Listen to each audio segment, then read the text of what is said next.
Hi, welcome to Organize Simply with Tracy. The new school year is coming. Are you ready? There's a lot to do. You want to be prepared, you want to plan, and you want to be organized.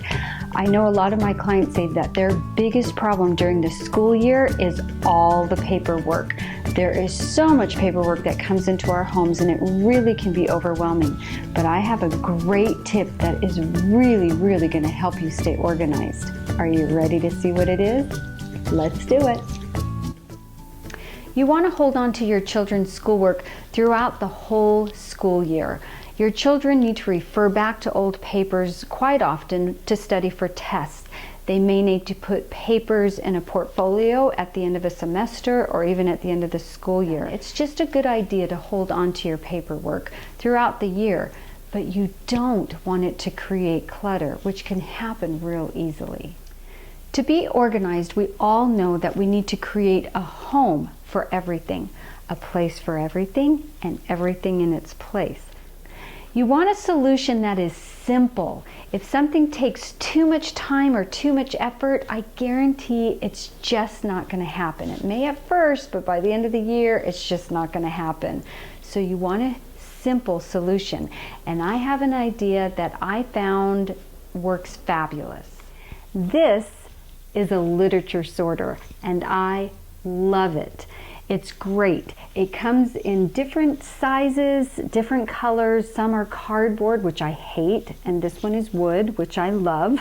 They come in different woods. Some are really fancy, some is just melamine, but there's lots to choose from. Sometimes they're hard to find, just you're looking around town. I'll tell you where you can find them at the end of this video. I like this particular sorter because the slots come out and you can create more room, because at the end of the school year you end up having quite a bit of papers for each one of your children, and you do not want to run out of room.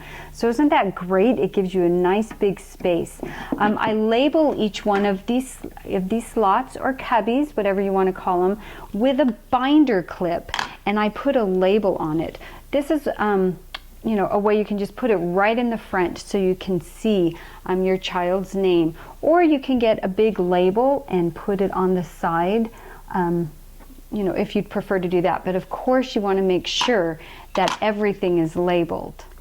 Once your child has a paper that is graded and they no longer need, teach them to take it out of their backpack or out of their notebook during homework time and put it in their own personal cubby.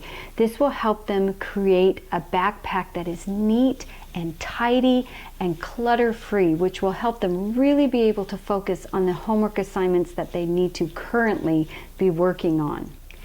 The great thing is they really will use this system because it's simple, it's easy. You want to have it sitting out in the area of your home where kids tend to congregate to do their homework. If you have extra slots on your sorter, this is a pretty large one. You can, like I said, you can get them in all different sizes. I have 5 children, they're all grown now, but I would for sure need a large one like this. But even so, there's still extra slots, and you want to use these extra slots to label other school papers that are coming in. School rosters or flyers, cafeteria menus, calendar events, anything pertaining to school. Again, create a label for it so everybody in the family knows where to look for it. And it's all together at their homework station with their paper, and everything is together. It's so great. Okay, the big question is, where do you get one of these things? Like I said, I used to drive around town because I knew I loved these. I wanted them for specific clients, and it was hard to find them. They don't always have them in the office supply stores. So I found them online. Now I go online, I go with my measurements, and I know exactly what I'm looking for. But in the Google bar, you want to search wooden, not cardboard, because you don't want cardboard, a wooden literature sorter or paper sorter. Sometimes it's a paper organizer. There's different words that you can punch in, and then you want to look and make sure you get the size that's going to work the best for your space. So what do you do at the end of the year with all these great papers?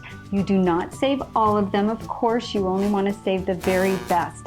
And I have a system that's going to show you the perfect way to store them and organize them so you'll have these great, wonderful memories forever. And that's going to be in my next video. If you found this video to be helpful, please, please, please give it a thumbs up, subscribe to my YouTube channel, and tell all your friends. I'll see you next time, and remember to stay organized.